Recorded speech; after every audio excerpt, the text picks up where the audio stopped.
starting next week, we'll introduce 5 unique class-specific rings that will let you relive some of the fun from Season of the Malignant.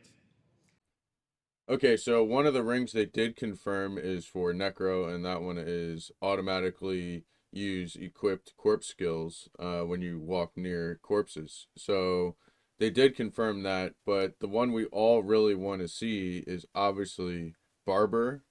Okay, Barber literally made season 1. That was season 1, season of Barber. This is So the one ring. obviously we all want to get a Barber if they are going to have that. And then 2, are these rings going to be class specific? Are they going to drop specifically for certain classes? Are all classes going to be able to get any ring? How is the Malignant Heart part going to work? Are you just going to be able to choose which power the ring gets, etc.?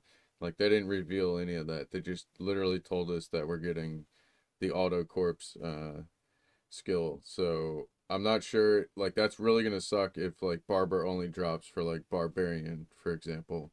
And like Rogue gets like imbuement, for example.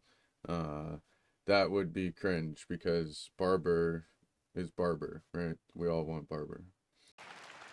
Then on December 5th, we'll also be adding an Enchanting preview to the Occultist. So this will allow you to see which affixes are possible before you spend your hard-earned gold. Oh boy, guys, Enchanting preview. Okay, guys, let's check this out. So I'm not really seeing anything positive here. It still costs 9 veiled crystals, and he hasn't even started to enchant it yet. Okay. He only has 1.2 million gold. It's 57,000 to do the first tier of enchanting. So this is listing the possibilities, and it's listing the chances. Okay. So concealment doesn't even have a chance. You're not even getting that, apparently. So I'm wondering if he clicks on each different one, if it will change the probabilities of each possibility.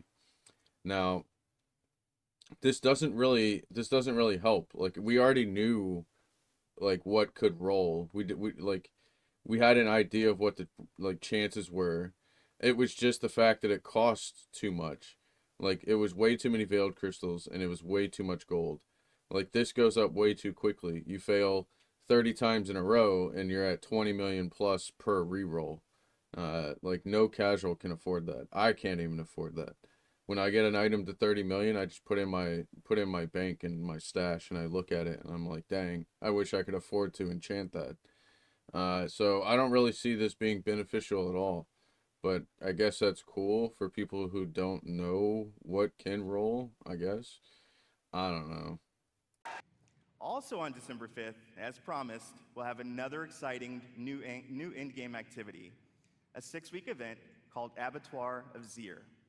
It's a highly replayable pinnacle experience designed for players who have reached level 100, slain Uber Duriel, and mastered all of the other challenges that Season of Blood has to offer.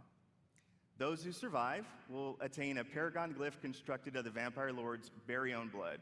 Okay, so he was just talking about Abattoir of Zir. It's going to be a 6-week seasonal event, and that sounds. I mean, is it a good thing? They're gonna add, like, do we have to farm more Helltide to get more boss parts to summon this guy? Like, how's the new in-game loop gonna look like? A lot of people already don't like to do Helltide, especially that you only get 3 steel normally per box. Sometimes you'll get 5, and I've only ever gotten 5 once. So anyways, unique glyph that you get from this new pinnacle boss that they're calling it, Tears of Blood. So radius size 4, next radius increase at level 50. So it looks like it gets bigger as you level up. I'm not sure what it's going to be at max level. For every 5 core stats purchased within range, you gain 2% increased damage. Grants 50% bonus to all rare nodes within range. Bonus increased by 10% for every 10 levels. So yeah, that seems pretty good. It's probably gonna fit into quite a bit of builds. It seems like a good amount of damage boost there. So we'll finagle that in and play with that as time goes on. But let's see what they got for us next. Our first ever holiday event, Midwinter Blight, starts on December 12th. For 3 weeks, we're going to transform the Fractured Peaks into a winter terror land, and it'll bring a whole new meaning to the word sleigh ride. You would think with all the sexual allegations against Blizzard that they would have known what Bang Bus is, because when I grew up, Sleigh Ride had a whole different meaning. And be sure to keep your eyes peeled for a mysterious red-cloaked terror. There, we are on to Season 3.